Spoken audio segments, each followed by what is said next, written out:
Hello, everyone, and welcome to another episode of Visibility Era, the podcast. Today, I have a very, very exciting guest. I know I say that every time, but they're all exciting. Kristyn. Kristyn is a friend of mine in South Florida. She is a digital and content marketing specialist. And we met through a Facebook group. I feel like every single podcast is so weird. I'm like, we met through a Facebook group, but we did. And she does a totally different kind of PR that I think is just mind blowing. There's a lot of backlinks involved. So I'm going to let her tell her story. Kristyn, thank you so much for being here. Thank you very much for having me. So in terms of background, I started out doing digital PR kind of by chance, honestly. I first started in journalism. That's where my degree is in journalism. And I realized very quickly that journalism was not going to be it for me. I'm not a girly girl. I don't like doing the makeup and being on the camera. I'm more of a behind the scenes kind of girl. So once I discovered that after I had my degree, I then decided to transition a little bit. And I honestly was just looking on Indeed for jobs. And I was thinking about my skill set. I'm a good writer. I'm good at like managing perception of things and whatnot. And then I stumbled upon in Indeed a job listing for digital PR. At the time, it was actually called media relations. And so it was kind of more of a general thing. And eventually became digital PR is what we know it as today, and content marketing. But yeah, so I stumbled upon this job. I applied, got the job, started at an entry level, worked my way up to eventually be the director of the entire digital PR team at this big agency. And then one day I decided I'm going to go freelance. Sometimes you're overworked, underpaid, so that's the way that it goes nowadays, right? But yeah, and when I started freelancing, when I started like my own business, everything was really smooth, and I didn't have to worry about managing office politics and whatnot when I started my own business, which was probably the key there. But yeah, that's pretty much my background. So now I have my own business. I love that. And she actually taught me a thing or two about LinkedIn so we met, gosh, has it been like 2 years I now? think so. Yeah, so we met about 2 years ago, and I was like, yeah, I really want to like get to know more people down in Florida. Like I've been trying to figure out keywords, all this stuff. She's like, oh, I got you. So she does a lot of like, I feel like SEO driven, right? Which is here's my traditional PR background. And when we shared this, we were just chatting at a coffee shop when we first met. She was telling me something very different. And I was like, oh, I think we're like doing the same, but different, but same, same. So traditional media or like I guess like pitching is I would come up with a story angle. I would reach out to writers and see if they're interested in interviewing my client or like covering their products. Whereas Kristyn does more of on the blog, right? Like on the blog site of right, on the website. So she is going to the client's website, coming up with fantastic content and then getting that placed. So it's a little bit different where it's like we're still getting those links that are connecting back to the website for the clients, but it's not like, yeah, it's totally different. So, anyways, if you could explain it, that would be great because I'm doing a shitty job. I gotcha. So, yeah. So, the biggest difference between traditional PR and digital PR is that digital PR has more of a focus on the SEO side of things, whereas traditional PR is more about just building the brand awareness. So, we're both building brand awareness. We just have different end goals. Yours is, in the traditional PR sense, is to get your client recognized and get their face out there. Whereas mine is more about getting their website recognized instead. So, More like for Google. yes, exactly. So it has like the digital PR side of things has that SEO tie-in. Now, so when we're doing digital PR, there's a couple of different ways that you can get these backlinks and stuff. The most tried and true is we call it a hero campaign. So pretty much what a hero campaign is, we create a study. So let's say that your business, let's just say your You can even use an example. yeah, let's use finance as an example. I have a really cool finance client. So say your business, you're a financial advisor, and you want to bring in more clients. They can be national, like all over the US, or they can be local, whatever. And there's different strategies for both of those. So my client's a financial advisor. They want to rank higher in Google so that when people type in, I'm looking for a financial advisor in X city, you want to pop up first on Google. And what I do to help them do that is I'll create studies and then get media publications to link back to those studies. So, as an example, if I did a study about, let's say, how much the average millennial needs to retire when they get to retirement age. It's one we did. It's like $3 million. It used to be a million. Yeah, it used to be a million, but because of inflation and all the things, now like the prediction is about you need about $3 million to be able to retire as a millennial, which is crazy to us. But that's the study that we put together. So obviously, we've caught our attention. We're millennials. We're sitting here thinking about retirement. Everybody's thinking about retirement. What I do is I take either, I can take survey data, I can use publicly available data, I can take my clients' internal data, which is what I did for the study I'm referring to, and I come up with a number essentially. Then I put together a blog post essentially on the client's website with those statistics in it and all of that stuff. And that's what I pitch out to the media is the statistics. So I'm not necessarily pitching my client, but I'm pitching a study on behalf of my client. And so then what happens is, say I reached out to CNBC and they're like, oh, we love this. We're going to cover this. Then CNBC is going to write an article about the findings that we created or came up with. And then they're going to link back to that blog post that we originally created on my client's website. And so when you read the article by CNBC, it's going to say a study by client's name, and then it's going to link back to that study. And then it's going to, talk about, it could talk about multiple different clients. It doesn't have to talk about just one, client or whatnot. But yeah, so that's like the biggest difference between traditional PR and digital PR.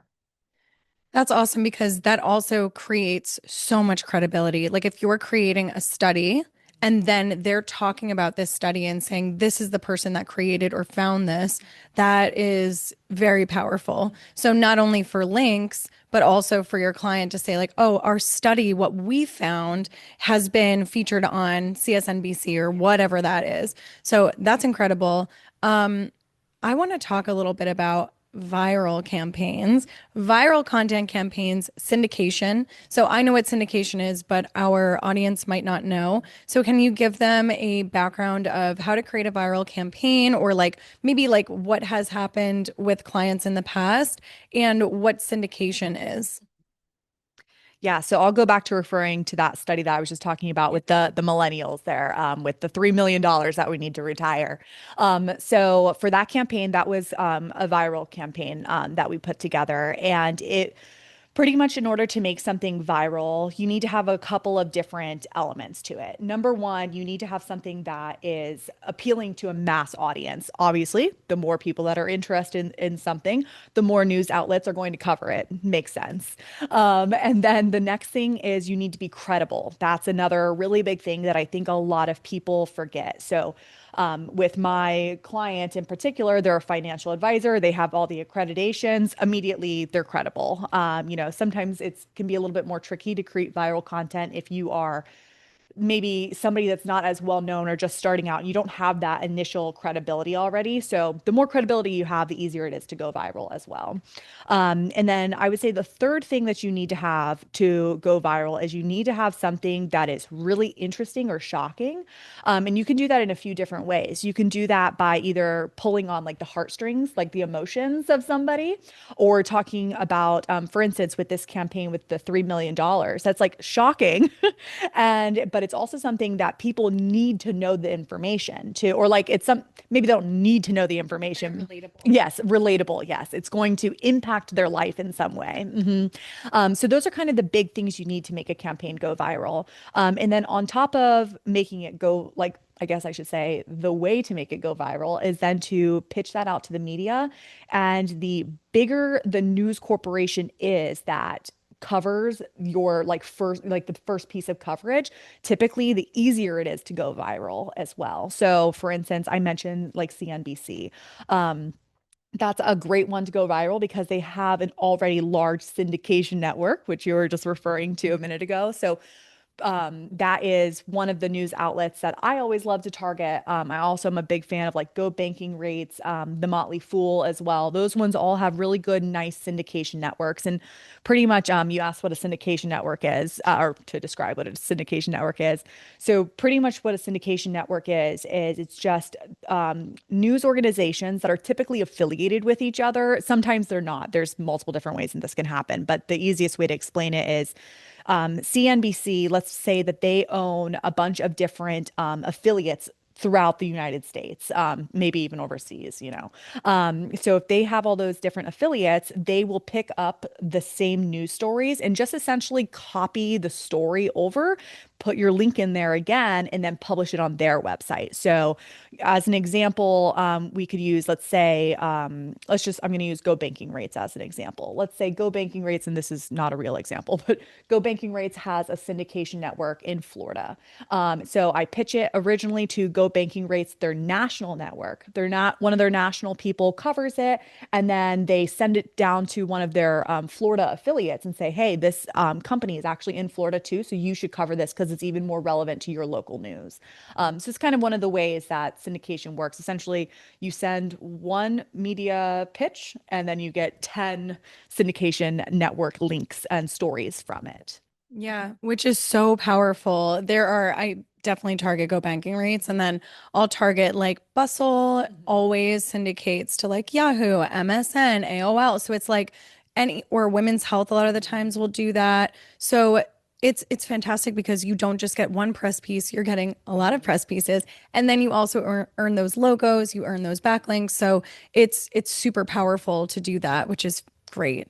Um, you said something really interesting, which I think is very important and something that I think can be harder to grasp. It's coming up with a big idea or something that is good for like the masses, like interesting to the masses. So we work with a lot of entrepreneurs that feel like their businesses are very niche, like their businesses are niche, but there's always something relatable that you can share that can be like a really cool pitch angle. Okay, so for example, this is just like top of mind because I have a client right now, a personal client that's a skincare client, but they're really big on their like facial mists.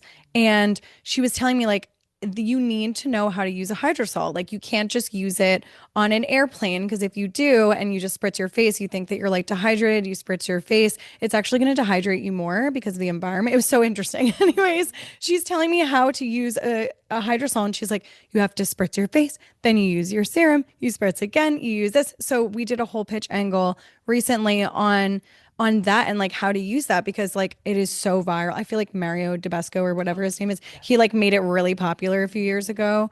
And everybody was using the facial mist. Yeah. And so, but nobody's been educated on how to really use it to my knowledge. I scoured the internet. So anyway, it's super interesting to come up with story angles that are relatable where it really applies to the masses. So maybe not everybody is using a facial mist, but like when they're using a facial mist, they're probably using it wrong. And there's definitely a big chunk of people that are doing that. Definitely. And like to go to your point too, is that's the story right there is that like I can see the headline in my brain. Like you've been using your facial mist wrong this entire time. Specialist says how to do it or whatnot.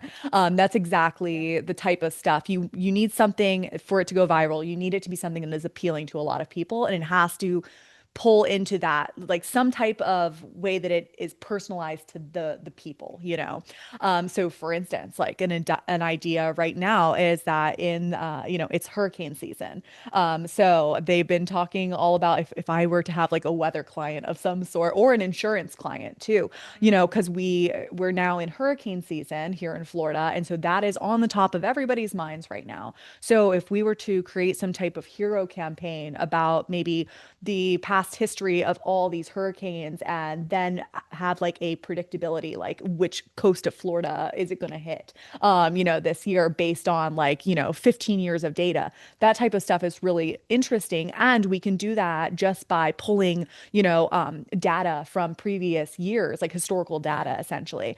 So there is a way to make a viral campaign in every industry and everything. I'm sure there's a way to make a viral campaign for podcasts, too, You just have to have those creative juices flowing and you have to sit there and think about all these different ways that a viral campaign is made. And then how does that relate to people and why do people need to know about this? I think always like the biggest question is why do people need this in their life? Yeah. Gosh, that's so good. Um, I'm like, my mind is blown right now. I have so many things going on, but let's talk a little bit about like the impact of backlinks and SEO and what that does for your Google searchability. Like, what have you seen from your clients? Because I think PR in general is really difficult to measure, but it's also not, but it also is. So I always tell everybody PR is a long-term strategy in that it takes time, but it really has compacting or what is it? Not compacting, compounding, thank you.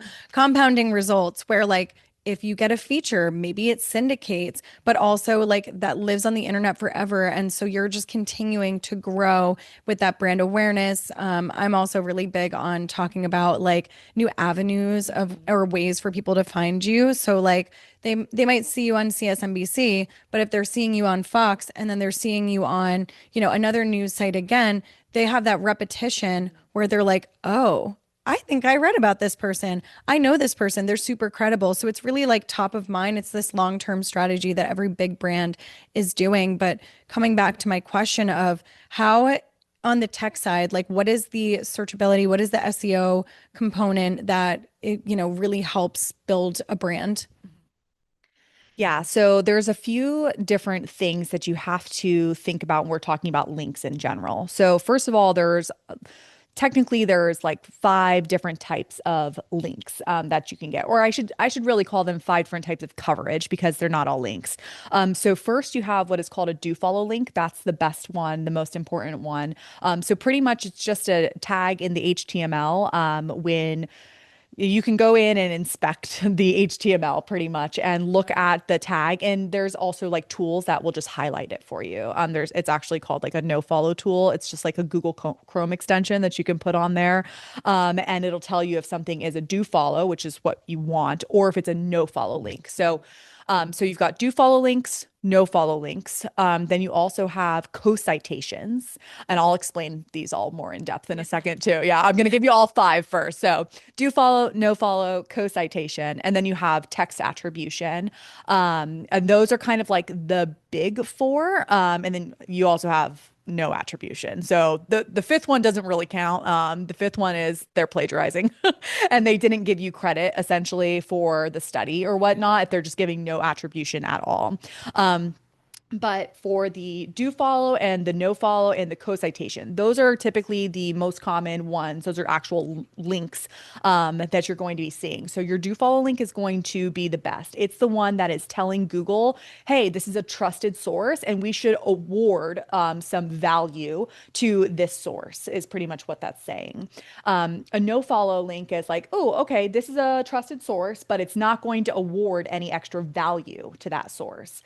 And then the co-citation is pretty much where I have to use an example for this one. So, pretty much, let's say Go Banking Rates, they went and they covered our study. They linked back, they gave us a do follow link. But then, let's say Fox goes and picks up that news coverage from Go Banking Rates. They cite Go Banking Rates, but not us, like my client. Yeah, so that's called a co-citation link.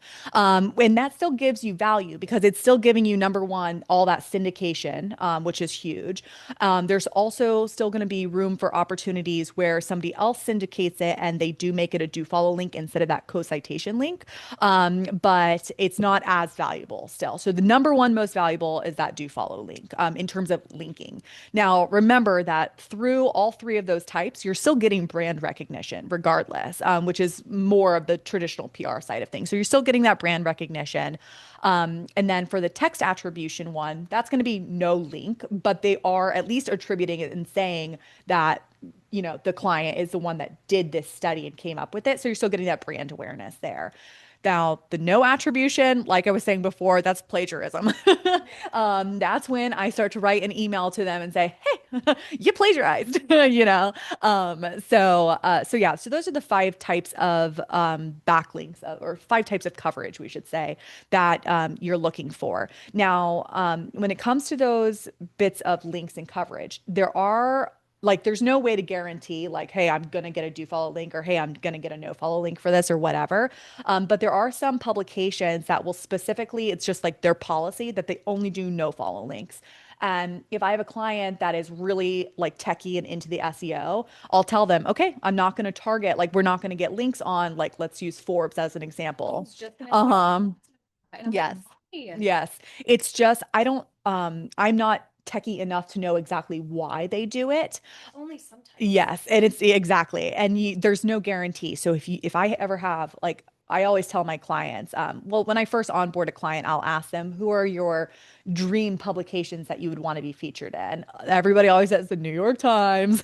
That's always number one. But then they'll give a few others usually. And if Forbes or Entrepreneur is on the list, I'll let them know, like, hey, just so you know, I don't typically target these publications very much because those publications tend to give no follow links, and most of the time clients want do follow links. If you don't care about the do follow link, then absolutely. If you just want to get that brand recognition in there, I've got you, no problem. But yeah, I try to let them know ahead of time, pretty much on those different link types. Yeah, that's super helpful. And it's so interesting. I've noticed that Forbes does that over time because my clients always, Forbes, Oprah, those are the things that we're hearing at Visibility on Purpose throughout my career. I work with like a lot of like lifestyle, health and wellness. And a lot of entrepreneurs where like entrepreneurs, you think entrepreneur, Forbes. But yeah, there have been times where like they don't link back to my clients. And I'm like, what the heck? So anyway, super interesting. I do think there's still value there, regardless. Like if you want to get on Forbes, sometimes they do.